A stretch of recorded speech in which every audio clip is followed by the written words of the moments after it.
नमस्कार मित्रांनो, आपण सर्वांचे पुन्हा एकदा स्वागत आहे रोजगार मराठी या YouTube चॅनलवरती। तर आजच्या व्हिडिओमध्ये आपण इलेक्ट्रिकल प्रश्न बघणार आहोत 361 ते 380।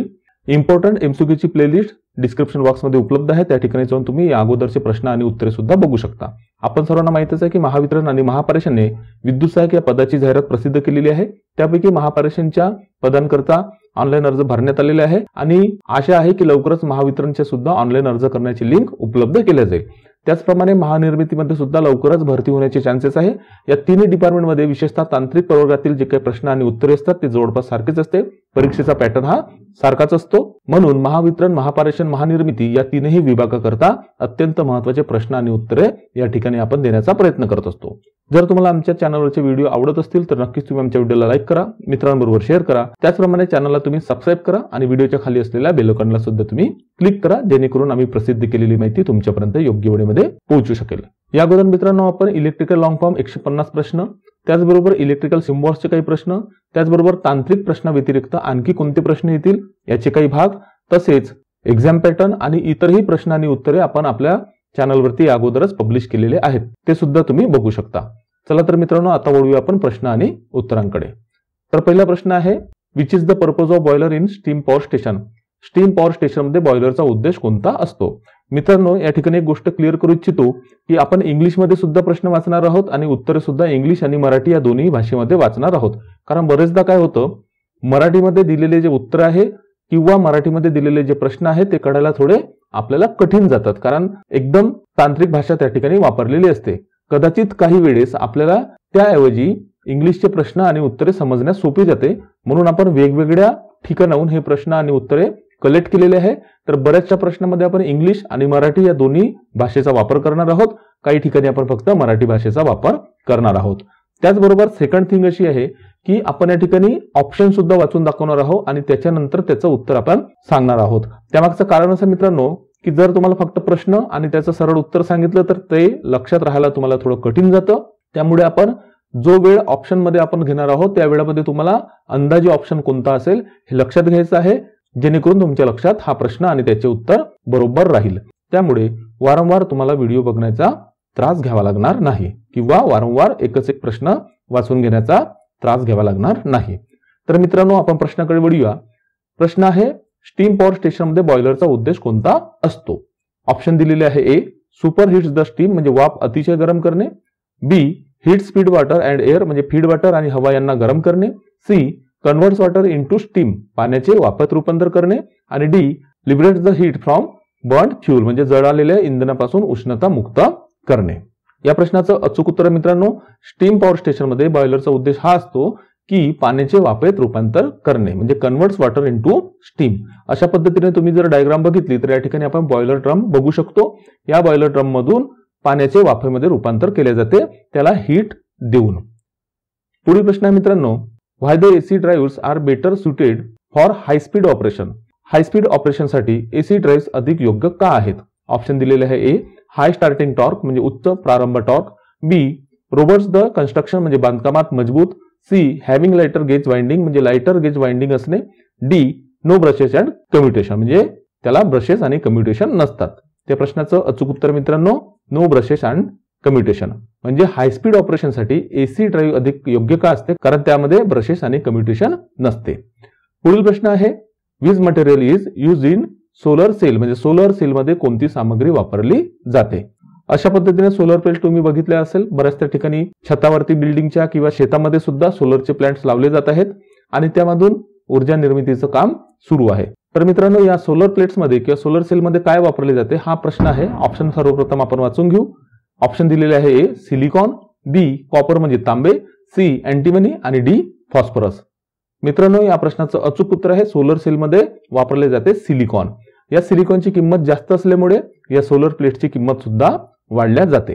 त्याचबरोबर काही पर्यावरणवादी व्यक्ती किंवा शास्त्रज्ञ आहेत, त्यांचं असं म्हणणं आहे की सिलिकॉन हे पर्यावरणाला घातक आहे, त्याचा वापर कमी करायला हवा। हा मुद्दा वेगळा आहे, पण तरी पण तुम्ही एक लक्षात ठेवा की सिलिकॉन हा जो शब्द आहे हा खूपच चर्चेतला विषय आहे। सिलिकॉन फक्त सोलर सेल मध्ये वापरले जाते म्हणून नाही, तर सिलिकॉन हा पर्यावरणाला घातक आहे, तो लवकर डिस्पोज होत नाही असे काही कारण सांगून शास्त्रज्ञ अभ्यासाअंती असं ठरवत आहेत की सिलिकॉन हे आपल्या पर्यावरणाला घातक आहे, त्यामुळे सोलर प्लांट्सचा वापर करणे कमी करायला हवा. हा चर्चेचा वेगळा विषय आहे, तरी पण ही गोष्ट तुम्ही मित्रांनो लक्षात ठेवा. तर सोलर सेलमध्ये कोणती सामग्री वापरली जाते, तर सिलिकॉन वापरले जातं. पुढील प्रश्न आहे, which is the cause for the fault in the output voltage of UPS is higher than normal. म्हणजे यूपीएसचे आउटपुट व्होल्टेज सामान्यपेक्षा जास्त असल्यास बिघाडाचे कारण काय आहे किंवा कारण काय असते. ऑप्शन दिलेले आहे, A battery get short circuited म्हणजे बॅटरी शॉर्ट सर्किट झालेली आहे. बी डिफेक्टिव्ह फीडबॅक सर्किट म्हणजे सदोष feedback circuit. C input voltage is very high input voltage खूप जास्त आहे. D relay points are joint together म्हणजे रिले बिंदू एकत्र जोडलेले आहेत. हा जो प्रश्न आपण बोलले जात आहे हा बोलले जाते मित्रांनो यूपीएस विषयी. यूपीएसचा लॉंग फॉर्म काय आहे हे तुम्ही लक्षात ठेवा, कारण असा सुद्धा प्रश्न आपल्याला परीक्षेमध्ये येऊ शकतो. तर प्रश्न परत एकदा वाचून घ्या. या प्रश्नाचं अचूक उत्तर आहे, यूपीएसचे आउटपुट व्होल्टेज सामान्यपेक्षा जास्त असल्यास बिघाडाचे कारण असते सदोष फीडबॅक सर्किट म्हणजे डिफेक्टिव्ह फीडबॅक सर्किट. पुढील प्रश्न आहे, which device controls the speed of AC motor in AC drive म्हणजे कोणते उपकरण एसी ड्राईव्ह मधील एसी मोटरचा वेग नियंत्रित करते. ऑप्शन दिलेले आहे, ए फील्ड सप्लाय युनिट म्हणजे एफएसयू. बी सीओएमएमएस टेक्नॉलॉजी बॉक्स म्हणजे सीओएमएमएस तंत्रज्ञान box. C speed feedback technology box आणि D microprocessor based electronic device म्हणजे मायक्रो प्रोसेसर आधारित इलेक्ट्रॉनिक्स उपकरण. तर एसी ड्राईव्ह मधील एसी मोटरचा वेग नियंत्रित कोण करतं, मायक्रो प्रोसेसर आधारित इलेक्ट्रॉनिक उपकरण. पुढील प्रश्न आहे, which circuit breaker is installed along with wiring circuit against leakage current protection म्हणजे लिकेज करंट संरक्षणाविरुद्ध वायरिंग सर्किटसह कोणता सर्किट ब्रेकर स्थापित केला जातो. प्रश्न परत एकदा लक्षात घ्या की लिकेज करंटच्या संरक्षणाविरुद्ध म्हणजे जर लिकेज करंट असेल त्यापासून संरक्षण व्हावं याकरता वायरिंग सर्किटमध्ये कोणता सर्किट ब्रेकर स्थापित केला जातो. ऑप्शन दिलेले आहे, ए ओसीबी. बी एमसीबी. सी ईएलसीबी आणि डी एमसीसीबी. सर्वप्रथम याची आपण लॉंग फॉर्म बघून घेऊ. ओसीबी म्हणजे ऑइल सर्किट ब्रेकर. एमसीबी म्हणजे मिनिएचर सर्किट ब्रेकर. ईएलसीबी म्हणजे अर्थ लिकेज सर्किट ब्रेकर आणि डी एमसीसीबी म्हणजे मोल्डेड केस सर्किट ब्रेकर. लॉंग फॉर्म सुद्धा तुम्ही लक्षात ठेवायचे आहे, कारण अशा प्रकारचे प्रश्न सुद्धा तुम्हाला परीक्षेमध्ये येऊ शकतात. तर या प्रश्नाचं अचूक उत्तर आहे मित्रांनो अर्थ लिकेज सर्किट ब्रेकर म्हणजे लिकेज करंटच्या संरक्षणाविरुद्ध ईएलसीबी वापरले जाते. हे कधी पण तुम्ही लक्षात ठेवा. असं उपकरण तुम्ही बघितलं असेलच, याला आपण ईएलसीबी म्हणतो म्हणजे अर्थ लिकेज सर्किट ब्रेकर. याकरता आपण बरेचसे प्रश्न जे लॉंग फॉर्मचे आहे 150 प्रश्न आहे या अगोदरच्या व्हिडिओमध्ये पब्लिश केलेले आहे, ते ठिकाणी जाऊन तुम्ही ते सुद्धा बघू शकता. पुढील प्रश्न आहे, बायोगॅसचा मुख्य घटक कोणता आहे. ऑप्शन दिलेले आहे, ए ऑक्सिजन. बी मिथेन. सी हायड्रोजन आणि डी कार्बन डायऑक्साइड. या प्रश्नाचं अचूक उत्तर आहे बायोगॅसचा मुख्य घटक आहे मिथेन. बायोगॅसची व्याख्या जर बघितली मित्रांनो 7व्या वर्गाच्या विज्ञान या विषयामध्ये याची व्याख्या दिलेली आहे. आपण एकदा त्यावरती नजर टाकून घेऊ. Biogas is a renewable energy source produced by the breakdown of organic matter by certain bacteria under anaerobic condition. It is a mixture of methane, hydrogen and carbon dioxide. It can be produced by agriculture waste, food waste, animal dung, manure and sewage. मराठीमध्ये एकदा वाचून घेऊ की biogas हा एक अक्षय ऊर्जा स्रोत आहे जो एनारोबिक परिस्थितीत काही जीवाणूंद्वारे सेंद्रिय पदार्थांच्या विघटनाने तयार होतो. हे मिथेन, हायड्रोजन आणि कार्बन डायऑक्साइड यांचे मिश्रण आहे.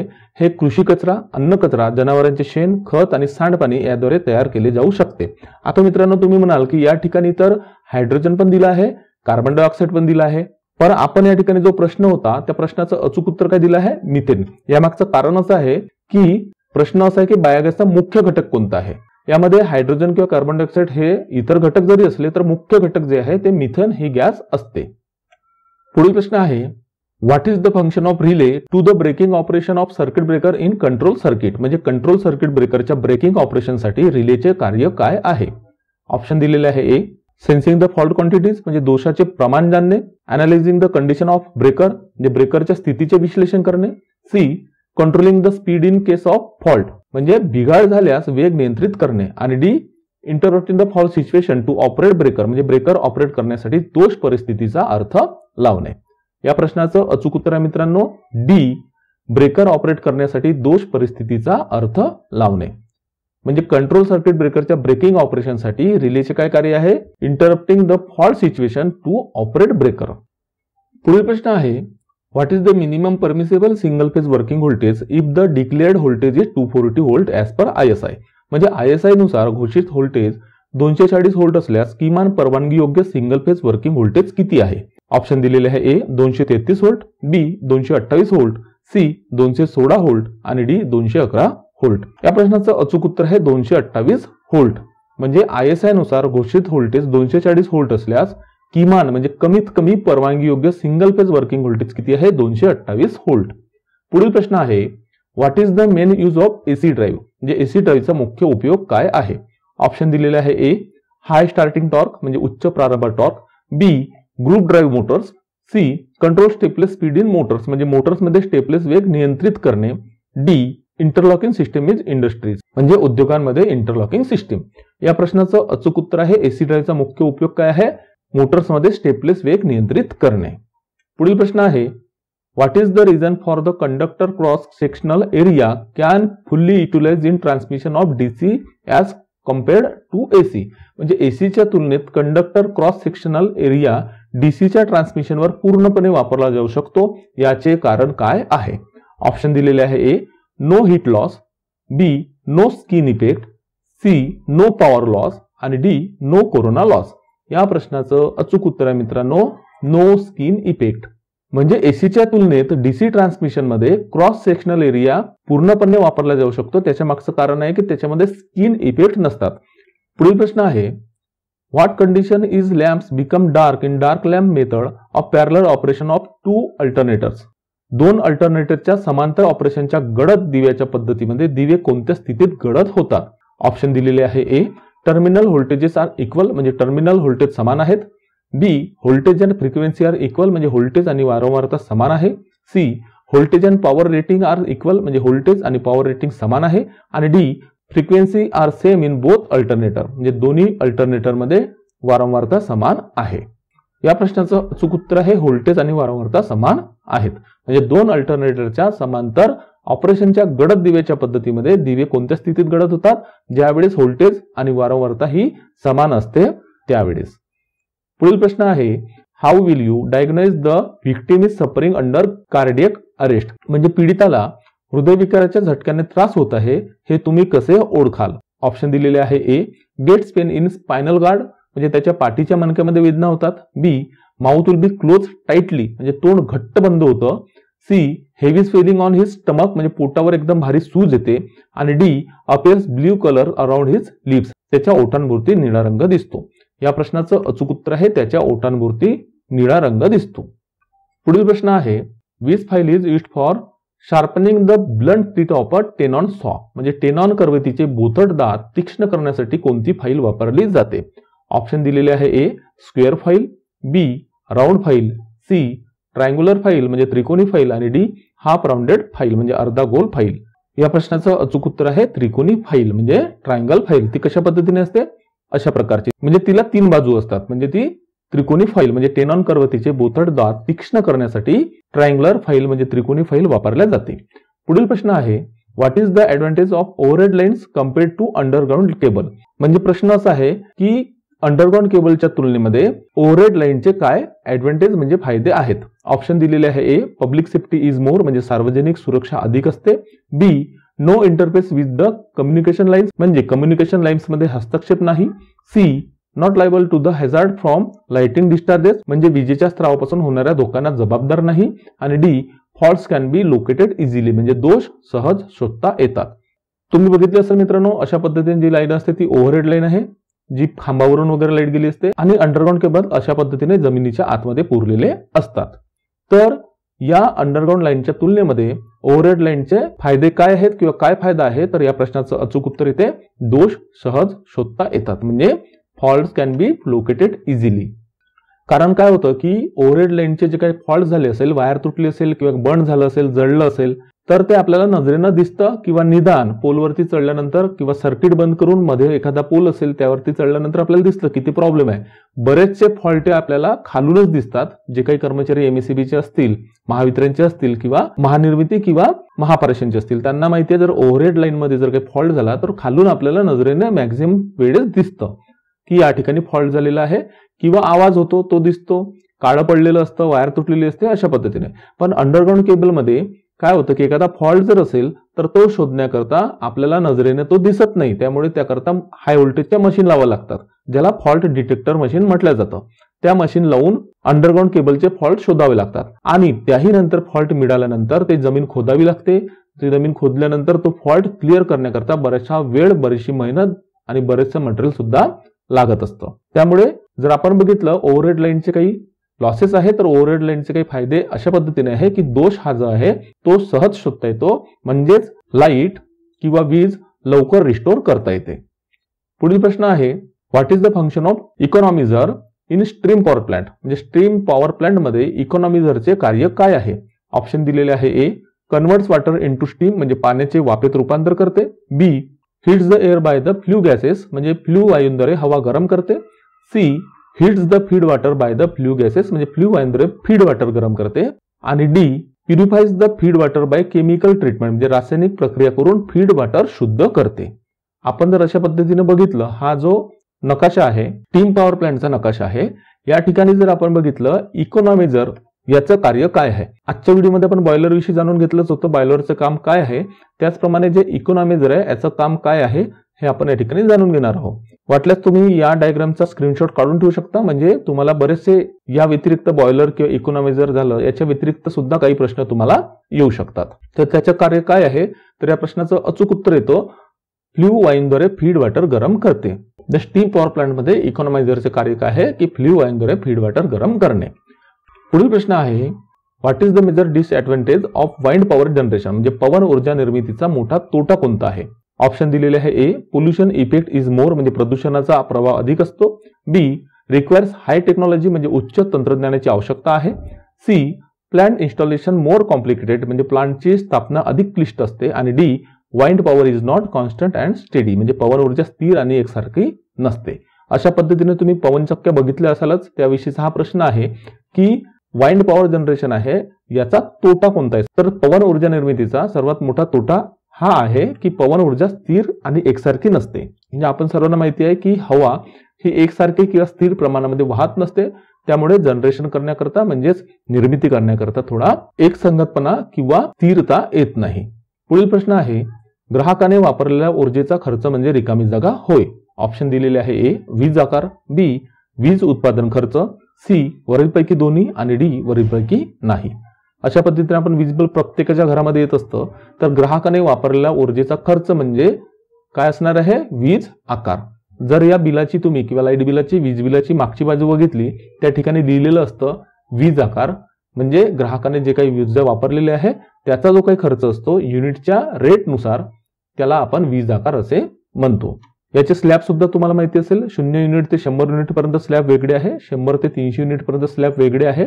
घरगुती वापराकरता 300 ते 500 स्लॅब वेगळे आहे, 500च्या वरती स्लॅब्स वेगळे आहे. त्याचप्रमाणे कमर्शियल यूज करता सुद्धा अशाच पद्धतीने स्लॅब दिलेले असतात.